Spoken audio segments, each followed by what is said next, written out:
Hello, friends. Welcome back to Market Shares. I'm your host, Tony Blodgett, and today I have a great conversation with a friend of mine. We're kind of at that time of year where everyone that's in, well, really any business, but specifically mortgage and real estate, business planning should definitely be something that's on your calendar if it hasn't been already. I mean, we're here in November, December gets really busy with the holidays. And then next thing you know, we're going to be into 2025. And if you're like me and my sales teams, we're really hoping that 2025 is going to be that breakout year that we've all been hoping for the last, 3 years or 4 years or so. But look, there's no guarantee that the market is going to give us a tailwind to really help that out. I mean, it's possible, and we all hope for the best. But without a plan, without a strategy to make sure that regardless of market conditions, you're winning in 2025, you're kind of just leaving it to chance. And we all know that hope is not a strategy. So to help us talk through this idea of business planning is, like I said, a friend of mine, really a business coach, someone who's led mortgage sales teams for a very long time at a very high level, and now has shifted his focus towards helping people accomplish their individual goals, team goals, and he's been putting on some workshops around business planning. Has another one coming up. We'll talk about that in a minute. But Craig Davis, welcome to Market Shares. Good to see you, brother. Yeah, thanks for having me. Good to be here, and I love what you're saying, man, because I agree wholeheartedly. And let's not wait for 2025. Let's not wait for whatever external influences, such as the market, that's going to dictate our future. Like, we have to get on offense right now, so we are on offense in 2025. Because the most important thing in the world is we have to be positioned. We have to be positioned correctly to maximize on the opportunities. Now, a couple years ago, we had to be positioned to protect ourselves, right? But now I do believe, and I think you agree here, right? Like, we're on the right side of, let's just call it optimism, right? Market optimism, if you will. But to your point, hope is not a strategy. But now we need to be positioned to maximize as these opportunities open up, or even better, as we create our opportunities, maybe just fueled by the tailwinds. Yeah, 100%. For those that don't know, Craig Davis, just quick intro. Like I said, he does run a company called Ascend Experience, and that's experience with an X. Notice the X behind him on the TV. X Factor. I love it. But Craig, here's what I notice is that we start getting to this time of year and people tend to start slowing down. They're like, okay, well, Thanksgiving's coming up in a couple weeks, and then that's going to roll into the Christmas holiday season, and then New Year's, and nothing's really going to happen until the middle of January. And I don't know. I got to imagine you would agree with me on this. Is that the time to start building January's pipeline is literally last month, right? I mean, we're in an industry where the activities that we do today will produce results in 60 to 90 days from now. And let's be honest, with the way that lead incubation has been, the way that, the market's been, maybe even 6 months from now. So if you want to have a good spring, I would argue now is the time to start planning for that. But yet so many people in our industry take this time as like kind of downtime. And look, I got it. At the end of 2021, rates started kind of going up a little bit. People were so wore out from everything that happened in 2020 and 2021. Okay, maybe I could argue that the end of 2022 or 2021 was a good time to take a breather. Everyone had been working overtime. All of our operations staff had been working overtime. But man, we are not in a market right now where we get to coast into the end of the year. So let's talk about these business planning workshops that you've been putting in. I want to understand, what is your messaging to people, and how are you getting people to even buy in to the idea of getting really serious about their business plan right now? And are we writing a business plan for January, or are we writing a business plan for today? And let's start there, and then we'll go through some of what you kind of take people through in your workshop. Yeah. No, totally. And I want to energize like what you just said, right? I mean, so much of our existence and look, any business, but certainly in the mortgage business and with originators, we live on these 90-day cycles. And we live in this like start, stop, start, stop. And it's not just loan officers, branch managers, recruiting efforts, anything that's driving our revenue. We sort of live in this start, stop, whack-a-mole management of activities, if you will. And that fundamentally is what's wrong. That is what a major problem with business plans. Now I'm talking about business planning, but I'm going to shift this. But inherently, that is a fundamental problem. And I'll say this, and I've certainly been the leader, 20 years in sales and management and executive leadership. How many times, and I'll ask you, right? Like, how many times, and I'll ask the audience, have you written a business plan, maybe just to satisfy your boss, and never looked at it again? Right. It's very common. And I've been that boss who's asked of business plans. Now, mind you, if you do it and you need to do it, and especially, those in management and management and leadership, a best practice would be to have everybody then present, to each other and whatnot. But we're not going to go there quite yet. So I just want to understand that there is a fundamental flaw in business planning, that start-stop nature. And the other thing is, again, in these 90-day cycles, is we tend to just throw actions at things, right? And the problem with that is that's what's creating inconsistency. For example, hey, rates went down back in August, September, rates go down. We've got this sort of like breath of oxygen. We just throw actions at things. Okay, call for refis, go, go, go, go, throw actions. And then what happens? Rates go back up, our head's underwater. Well, crap, now what do we do? Now, in my process, which I call your business blueprint. So to your point, it's not about today. It's not even about 5 years from now. It's just the genuine foundation of what is your business blueprint. So you are always executing on that. Now you have clarity, you have momentum, you have scale, and then you have personal brand. So whatever the market conditions, whatever the opportunities, maybe you're trying to create an opportunity, maybe you're trying to take advantage of a market opportunity such as rates just came down. We're just going to lever up or down whatever we're doing, but we're not going to be in this constant start-stop. We're not going to, and here's another fundamental flaw with business planning this time of year, which again, we need to do it, but a lot of people, they find themselves having to reinvent themselves. You don't need to reinvent yourself. A business plan is not about reinventing yourself. Instead, it might be about innovating, right? Those iterations that's going to improve upon your business. So having this designed business blueprint, and we'll go through, the steps in this, that now gives you the foundation and you're always innovating off of it. Yeah.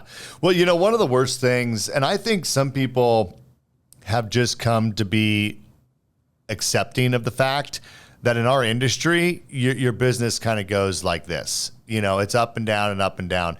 And I'll even say, I started originating 20 years old. I thought I had really good success. I was making a 6-figure income just a couple years into originating, but my business did this. It was 3, 4, 5, 6 deals. It was 0, 1, 2 deals, 4, and it did that. And it wasn't until I got really intentional about building a plan and a strategy to take the no one wants this sine wave pattern in their business. Like we want consistency. Now, the market might give us some tailwind, and then all of a sudden you're consistently going up, or maybe you're trending down a little bit because there are market conditions that impact it, but there should be this steady baseline. I like what you're saying about blueprint. Like when you think about building a home, like if it's going to be a 3-story home, you're going to need an infrastructure to support that level of business. And if it's a tiny home, then it's going to be a very different, process that it needs. But at the end of the day, you need to have a plan that's going to support the business that you want, and the size of team you want, and all of those things. Yeah, no, 100%. And again, I'm going to pull out 2 things you just said because these are really critical points. When I was saying we tend to just throw actions at everything, the problem with that, which creates, I think, consistency, is we don't have strategy. And you were just pointing out, once you implemented strategy, you see, that's where actually most people get that. That's what they're missing. We sort of have a vision. Okay, I know where I want to go. Now let's just throw a bunch of actions at it. but we're actually missing a strategy. So I'm going to come back to this in a second and explain it. And the other thing, as you said, we're building a home. That is the design. That's the visual I give when we're designing the blueprint is we're going to build a home. So we can start going through that if you'd like. Yeah, no, let's jump into it. My goal with this call is to just give people a flavor of, kind of how your process works. A lot of people know about business planning. There's different kind of ways of going about it. But, and I've never been through your business planning workshop, so I'm a little bit blind here. I kind of just guessed on the house reference. I mean, that seems to make sense. But I do know and I know your mind and how you think. So I'm very excited to hear you kind of talk about what this process is. So yeah, jump into it. Yeah. No, I love it. Okay, so here's the first thing, right? And the whole intention here is we got to get on offense. So the first thing we need is we have to have clarity. So step one is, and here's the question, what are your key business pillars, your verticals, right? We're building a house. We got to get our verticals. What are your key verticals that supports and drives your business forward? So again, it doesn't matter your job role. If you're in operations, you're a branch manager, you're in business development, you're an originator, what are your key business pillars, those verticals that support and drive your business forward?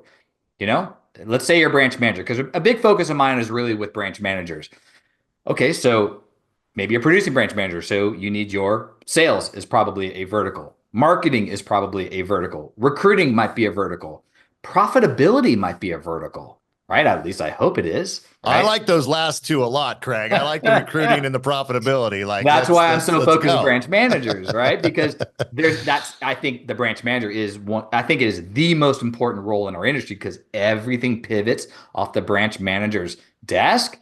And as a little side note, branch managers have the wrong title. You're branch leader, and we have to be a leader, right? So this is a very good way to instantly develop clarity in what supports and drives your branch or your business forward, right? And there should be personal stuff, right? When I do this, family is one of my verticals, right? Or personal wellness and self, and development. That's a vertical. So there's no right or wrong answer here. And this is obviously unique to every individual. There's obviously common threads within this. So that's step one, like very simple. Just what are your key business pillars that supports and drives your business forward? No bad ideas, right?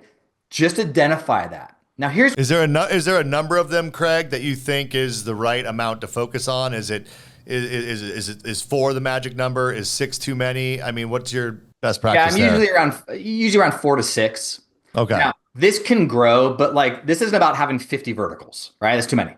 Right. Right. Now, here's the process. Now, oftentimes, and I'll say this, right? This is simple to do, but simple doesn't mean easy.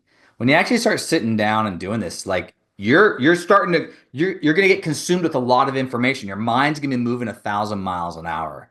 So the first step is just throw it up, man. Just get everything out of your head and onto paper, right? So you might have what you think are verticals, 50 things on paper.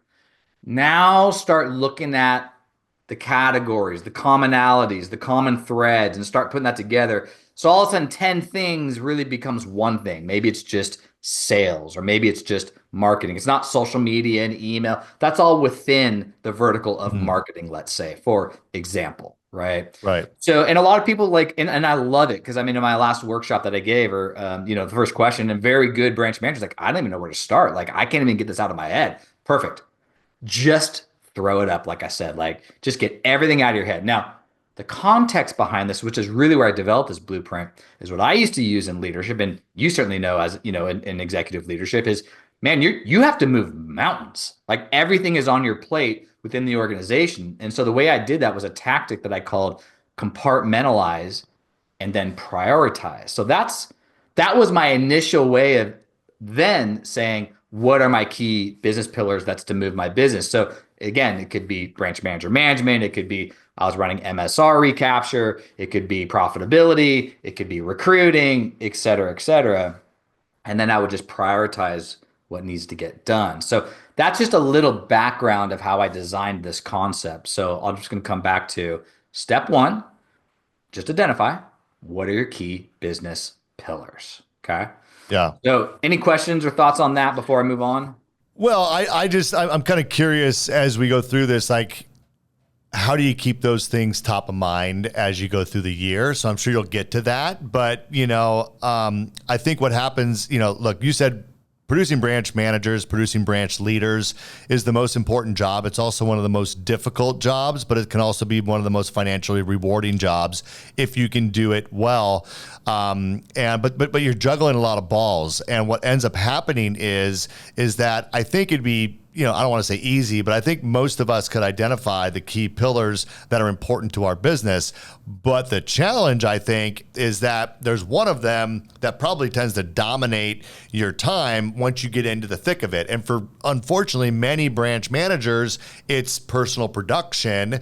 And what ends up happening is the other pillars that you say are important to you, like coaching up your loan officers, like recruiting, like managing the profitability of your branch, they kind of get pushed to the side because this one is so all consuming. And at the end of the day, this is why it's such a challenging job, is because you know that you can go get another loan and pay your mortgage, right? But you don't know if that recruiting call is going to pay off anytime soon. You don't know if coaching up that one loan officer is going to pay dividends for a long time. Are they going to stay with you? Are they going to quit? Are they even going to be able to take the things that you coach them on and grow their business? So what I'm sure we'll get into this, but my first thought is, okay, I love this. How do we stay on track with something like that as we move forward? Yeah, no, 100%. I mean, and so that's where, so step one is, clarity, right? Our key business verticals. Step two, we're going to talk about vision, strategy, execution. Step three is scale. So to that question, that's where we talk about scale, or another way to put it is agility. So let's talk about that for a second, because this is the conversation point, right? So again, we're building a house, right? So these are the verticals we're talking about. Now, scale and agility, if you will, that's horizontal. That's your ability to then dive into each one of these verticals. And then we're asking the question of, okay, now this is I'm going to say something, think about it literally and also thinking about it figuratively, meaning, okay, who's the leader, who's the manager, and who's the doer? So as a branch leader, now, maybe all of this falls on your plate, but maybe it doesn't. And as a leader, my quick definition is, as a leader, your job is to pull, right? And you're pulling with vision, you're pulling with oversight. You might only be 10, 20, 30% into that specific vertical. You might have someone who can then manage it. Now, a manager is someone who pushes, right? They're pushing process. They're pushing the strategy. And the doer, there's our front lines, right? A great example is like operations management. Maybe there's a leader there, right? We're overseeing operations, credit risk, and so on. And then we have an operations manager or a processing manager. Okay, they're pushing the process, they're pushing strategy. And then we have our frontline processors, underwriters, and so on, just to give perspective. Now, it's not always that easy, right? Sometimes it's all on us. So that's why I want that perspective of, are you leading this right now? Okay, you're leading growth. And then do you have other aspects of people or processes or departments, or do you need to outsource, or whatever the case is, to help kind of manage it and do it, or whatever that case is. So not to get too much into the weeds, I just want to give you the perspective that scalability, agility is about the horizontal part of that, being able to dive into each one of your pillars.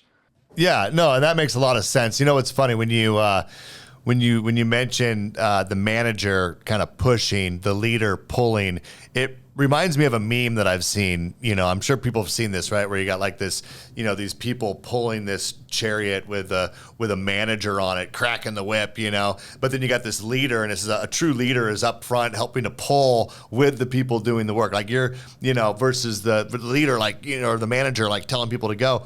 But you make a really good point, and I think this is the point that you're making.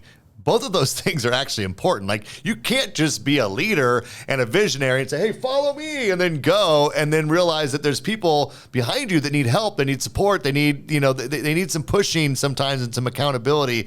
So anyway, that just reminded me of that. And it's a really good point, is that so many people are like, I'm an inspirational leader, and that's kind of like the value that I bring. Well, you can't just be a one-trick pony when it comes to leadership, because people need support as well. People need need guidance, and they even need counsel sometimes, and there is some management required. Would you agree with that? Yeah, no, 100%. And let's take that back to like, not everybody has all these resources at their disposal, or maybe they don't realize that they do, right? So it might fall like, hey, I'm a solopreneur now, right? I'm CEO, CFO, I'm the receptionist, I'm the janitor, right? So I got to wear all the hats. Now I do outsource some of this, right?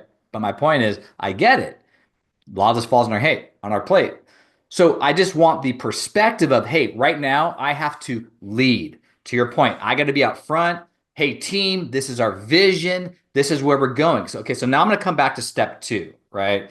Step two, so let me go back to step one, key business pillars. Step two, now we run a vision, strategy, execution plan per business pillar. Okay, so this is where we're going to generate momentum. So I just want to so I think a little context there will help also in this conversation around as we're talking about scale and leadership and management. So let me break that down real quick, right? So let's just take marketing as one of our verticals, right? So, okay, so now the question is, okay, so what is your vision for your marketing pillar? And simply put, vision, 10,000 feet. Where are you going? Why? And oh, by the way, if you are in leadership and management, you got to ask a third question. Why should anyone care? Why should your team care that this is what your vision is for this particular business pillar? So vision is 10,000 feet. Okay. Now strategy, that's 1,000 feet. And that's what I was saying earlier. This is usually what's commonly missed. And strategy is, okay, now how are we going to get there? What are the strategies that feeds the vision, right? So let's say we have a marketing vision. Hey, I want to grow a wider audience and be able to go deeper with them, right? And we can get more specific. Okay, now what's one of my strategies? Okay, well, social media is a strategy, email campaigns are a strategy, maybe events are a strategy, and so on. These are just whatever the strategies are, 1,000 feet, that feeds the vision. Now, execution, those are your actions, right? That's C level. Executions drive the strategy, which feeds the vision. So, and I put this on paper. I have a little one-page, vision, strategy, execution plan. So that way, you're creating sort of your business blueprint, not sort of, but specifically your business blueprint. Are you doing one page for each one of your pillars then? Yeah. Okay, cool. Yeah, 6 pillars. Here's your 6 one-pagers, right? And now tangibly, physically, you can hold on to it. So to your point earlier, I've got it. Here's my business blueprint. So I have a workbook that I use to guide people through this. Because again, simple concept, but simple doesn't always mean easy. So to extract this out and then create organization around it. And the other thing, I'll just add this as a side note, and what makes me very good at what I do is because like when you're in your business, as you know, you have to be on your business too. Well, while you're in your business, my job is to be on your business. So that's why I run this workshop to really help pull this out of you and then organize it. And then all of a sudden, what felt very complex going through it is very simple. It's very simple. It's very clear. Okay, cool. I know my vision. I know my strategy. And I know and I know my actions that are going to drive those strategies. And then as we add that up, now we have clarity. Now we have momentum. And so then going back to step 3 that we were just talking about, step 3 is about scale, right? How do we create agile leadership? Now we're removing obstacles. Okay, what's in the way? Do you have this resource? Do you need to go get this resource? Is it available? Okay, who's going to lead this? Who's going to manage it? Who's doing it? If it's all on you, okay, what are the perspectives? So okay, I got to dig into this. I'm going to lead myself to do this, or I'm going to lead others to do this, and so on. I don't want to, get too deep on that until I have something a little bit more, specific, as an example, So, and I'll give an example.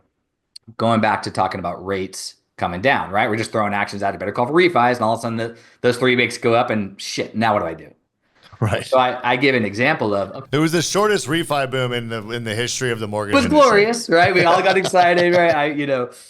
But so I use the example of, and this is what I work on with clients. Well, instead of just swatting at refis, why don't we have a customer for life business pillar, right? So I go through and I show and I give this to clients. It's like, here's your customer for life business pillar. Now, one of those strategies, of course, is calling on refis, but That's just one strategy. So the point is, those that implement that business pillar, they're always in motion, they're always in momentum. So again, to be on offense going into 2025, look, we're just leveraging the customer for life business pillar. So that's why this matters. And now, as someone who executes upon that, hey, it doesn't matter market conditions. Market's up, market's down. I'm just levering up or down, whatever that is with it. Yeah.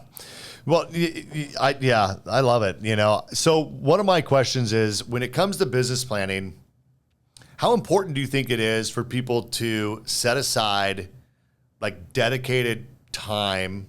Obviously, like for instance, your workshop is how long is your workshop when people sign up to do the workshop? Yeah, so I was doing it for it's just 1 hour, 3 days in a row, and I Okay. added a bonus huddle on top of it. So now I'm doing it for 4 days. Just Okay. having gone through it, like there's just people are like, oh my God, I have so much to, so great, So anyway, 4 days. So like 4 1 hour sessions. Okay. So, I think it's really important to take and dedicate time towards your business planning. And I would even argue that there's some amount of time, maybe even before you get into a workshop, is to just really think about, without the structure of the business planning, because the goal is you're going to walk out of your event with a blueprint, like you're going to be ready to go. But you got to kind of get the juices flowing. You got to kind of just kind of think about what you want your life and your business to look like. And I think even dedicating some time, and I think, Todd Duncan used to talk about the building champions. I've been through a lot of building champions coaching, and, we would go to these beautiful places and like go sit by the beach or go sit on a rock or go sit on the mountain and just kind of take some downtime to really think about what you want in life, what you want in your business, even before you get into getting into the nuts and bolts and really starting to put pen to paper on building a blueprint on what you want to do. What are your thoughts on, really carving out dedicated time to really get serious about building out a business plan? Yeah, I mean, of course, right? No doubt. And I think everyone's at a different stage in what they need with that. I mean, it's not uncommon that even before I start something, it's like everybody just let's just take a breath. Right. Right? Let's just take a breath, Let's just calm the mind down because we got to seek clarity. Like we always need to seek clarity. So I think a couple things. I think it's very important that everybody has their own morning routine and whatever that is. And I'm not saying that one is better than the other, but you need to have clarity, right? Another side note of something I talk about a lot in my coaching is your optimization zones. So you have three optimization zones that I speak to. And I'll give this as a free giveaway to everybody. I have a daily ozone planner is what I call it. So the first optimization zone, that's your pro zone, your proactive zone is what I call it, right? So what are you, and again, into your key business pillars, what are you proactively doing to move your business forward? So what are your three objectives for your day? And and you know this, right? Like, so maybe it's prospecting, it could be marketing, it could be, whatever. And when you're in that proactive zone, maybe it's 45 minutes, you're all in, nothing else, right? Power hours, right? That's your proactive zone. Nothing else in the way. Emails are turned off, text messages are turned off. Okay. So that's your proactive zone. What are your three objectives for the day?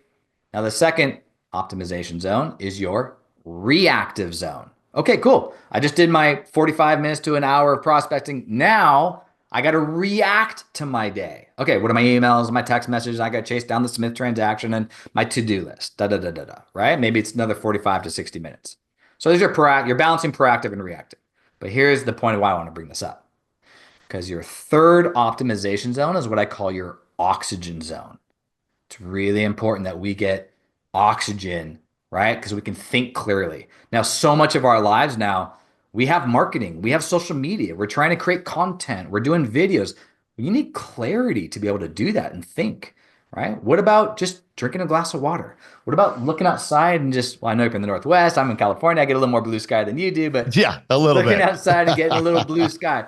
So I just bring up the acknowledgement of getting oxygen in your day. It could be a couple minutes, just drinking a glass of water, looking outside. And it could be, hey, an hour, I'm going to the gym, or I'm going to go for a walk, I'm going to listen to my book, whatever that case is, I'm purposing towards having quote unquote oxygen throughout the day. So there's two things I'm getting at here. Number one is that's just building in clarity and oxygen throughout your day, every day. And then number two, going back to your, specific question, okay, you're in your business, but you need on business time as well. So that I'm not saying you have to do that every single day, 1 hour every morning type of thing. I think through the course of your day, through doing the optimization zones, you'll naturally do it. But you do need some devotion time. It might be once a week, it might be once a month, but you need time to put on your business. And that's where you're fine tuning your business blueprint. And really, that's because that's going to grow roots in you. So that's why I'm designing this. So it's a foundation. And then you're just building off of it, right? So, but you have to have that time that you purpose towards. Well, it's not often that people talk about building in reaction time in your day. Matter of fact, we're trained to not be reactive. But the reality is like 98% of us have ADD, maybe diagnosed or undiagnosed in the mortgage space. We kind of need we need some reaction time. I love that you said that. Like that's okay, to have that time. And as long as you have the dedicated focus time on doing the things you need to do, you need to allow yourself to be a little bit of a squirrel once in a while and satiate that appetite that you have to just kind of deal with the things that are coming at your day. And then I want to be clear about oxygen time. So we're not talking like at the end of your day when you're drinking a glass of wine, watching Netflix. Like that is not what you're talking about. You're talking about during the day, taking some purposeful moments of clarity, correct? Well, actually, end of the day, a glass of wine, watching Netflix. Hey, that's oxygen for me too. So I break it up morning, afternoon, morning, day, and evening. And I just, when I look at my, and I have my Remarkable, I saw you have yours too, and I put it on here and I look at it every day. I'll give you a copy. That's right, brother. In the morning, I do my morning routine. I drink my coffee. I listen to my morning brew. I go to the gym. I'm listening, to my Audible book. I'm just acknowledging that stuff. And then during the day, I have down, drink a glass of, drink water, take a breath. I'm gonna take my dog for a walk. Like these are simple personal things. Now, I also am doing my business blueprint personally, right? Because I do that every probably quarter or so, just kind of fine tune. So Friday is going to be my business blueprint day where I actually am going to go take 4 hours and I'm going to go to a coffee shop, put the earphones on and do my thing, right? And then in the evening, I acknowledge, hey, like we need balance, right? Now, balance doesn't mean 50-50. Balance just means you can't fall off.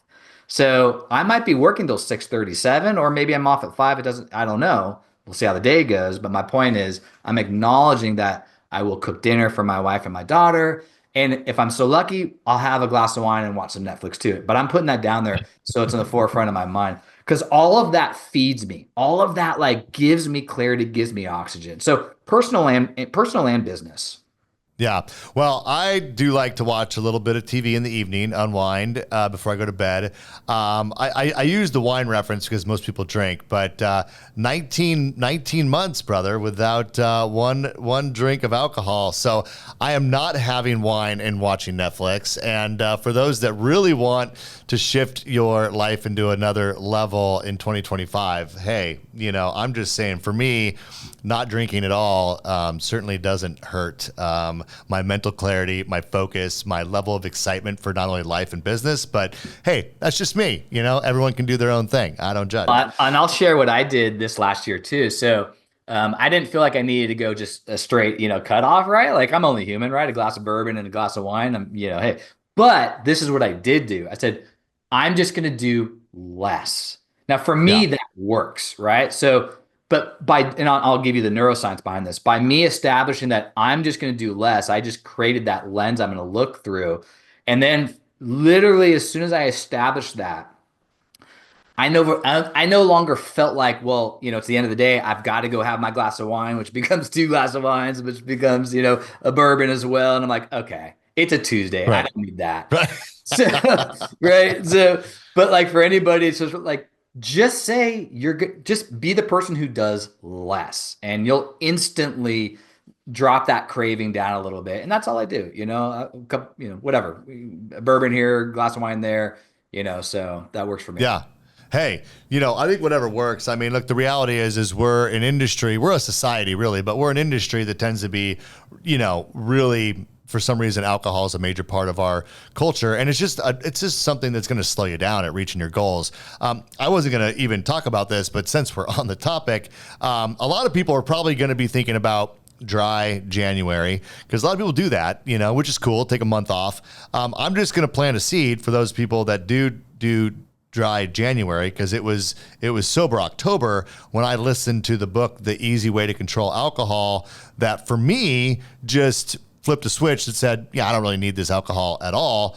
And so if you're going to do dry January, and that's part of what you're doing as you get ready to launch yourself into 2025, and you're an Audible user like I am, just go listen to the book, The Easy Way to Control Alcohol, and just see if, for me, like you, it will have any sort of impact on your attitude towards your alcohol consumption. And look, maybe you got a problem with it. Maybe you don't. Maybe it's something that you just feel like, hey, I've always had a little bit here and there. I wonder at what level of vibration I could operate if I just didn't have that in my system, and you want to try it out. For me, reading the book or listening to the book on Audible, game changer, dude. I listened to the book. I didn't feel like wanting to drink anymore. It's like, it's crazy, And you look great and you're sounding great. And I mean, so much of what is done. And then, you're attaching, you're re-energizing a new habit there, right? And you're getting a new reward than maybe what that glass, of whatever it did before. And I tell you, guys, I think in our age segment, and, I'm late 40s, right? I'm 48. Yeah. I see more and more people starting to say, I just don't think I need it anymore. I think I'm better off without it. And again, for me, I just said, I'm just going to do less. But I think it's amazing that, you made that decision and you've upheld it too. So, congrats. Yeah, well, and I've inspired some people, which is why I'm like, hey, for me, it was like, if a stupid book can change my relationship with alcohol, and like, those that knew me knew that, I didn't really pass up the opportunity to have a glass of wine here and there. Anyways, but look, I also think that it's the time of year where you think about these things, right? I mean, we're talking about business planning, but look, life planning is important too. And what are your goals for yourself, your health, your family? Those have to be pillars of what you're doing. And I think simple, easy transition and make it simple. So again, like my whole purpose in life, just in general, is I'm just trying to make your life easier. Right. I always like, when a client starts, well, Craig, you can start giving me a bunch of homework. I'm like, no, do you want homework? I don't want homework. Like my job, my life, my purpose here is to make your life easier. And we do that through, again, this is just one part of that, doing your blueprint, but this is not meant to be, I don't want you sitting down and dreading doing this. Now, the challenge, like I said, is the process is simple, but simple doesn't mean easy. So we have to get the clarity out of our head, right? So that's why I just start with, okay, just what are your key business pillars, right? So let's I know we both have meetings after this, so we're short. We have just a few minutes left. So let's talk a little bit about what people would expect from the workshop. So you're saying no homework? Is there no homework, or I mean, can people attend? A little homework. A little bit of homework. So can people attend these 4 1-hour sessions, and that's where they can put in the work and they're going to walk away with a blueprint? Is that kind of what people should expect? Yeah, exactly. So, and the reason I designed this as 4 consecutive days is I think when you do it like 1 week in a row, like that's just too much time, because we're generating motivation to do this, but we don't want that motivation to fade. So that's why I do it. It's a Tuesday through Friday, 1 hour, 11 to 12 p.m. Pacific Standard Time. November 19th to the 22nd is when I'm doing my next one. It's called your Business Blueprint Accelerator. And you can just go to my website. We'll have a landing page for it. Yourbusinessarchitect.net, not .com, yourbusinessarchitect.net, because I am your business architect as we design your business blueprint. I love it. Well, if you're on YouTube, we will put that down below in the comments so you can check that out. 19th to the 22nd of November. So that's coming right up. So take action today. And I just If did you one want to a do that. couple weeks ago, and so this will be my one, and I might do another one in December. I'm not sure yet, but this will be, and I think the timing is right. It's just before Thanksgiving. Let's go into Thanksgiving like, okay, I feel good. I got my blueprint. I feel good. I know where to execute. I want you going in excited to execute come December. Again, when we do this right, it's not about winding down at the end of the year. It's actually like, no, man, let's go. And we Yeah. do that because again, we have clarity.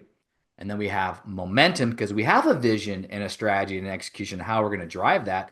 And then we've removed obstacles. We've created scale in your business. Now we know how to do it. So it's not like this big mountain of things I got to do. And then that creates that overwhelm. You know exactly where to cut in and how to drive your business forward. And then we just keep going. We just keep levering up. So I just break that down, day after day. Day one, business pillars. Day two, vision, strategy, execution. Day three, how to create scale. And then I start going into your personal brand and help pulling that out. And then day four, I just do that as an open huddle so I can give, and it's all interactive. It's small group. It's meant to be personalized. So you get the coaching experience and that sort of thing. And what's the cost for someone to go through this workshop? Dude, I'm trying to make this as inexpensive as possible. So $295. That's it. Okay. All right.